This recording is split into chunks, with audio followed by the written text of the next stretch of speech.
ең алғашқы әсерім ол мақтаныш. Еліме деген, президентке деген, осындай Астанаға, елордаға деген мақтаныш сезімі туындады.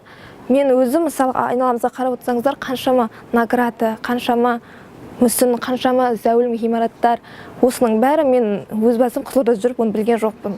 Осындай біздің президентіміз қаншама әлемдік аренада өзіндік бір орны бар екенін, әлемдік арена нақты ойып алған орны, оны сыйлайтыны, сөз беретіні, жалпы осы білмегендіктен осы мен президентіме деген мақтаныш туындады.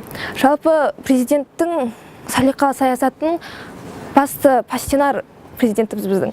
Оның салиқалы саясатының мақсаты Қазақстанды алға жетелеу, оны мәңгілік ел жасау.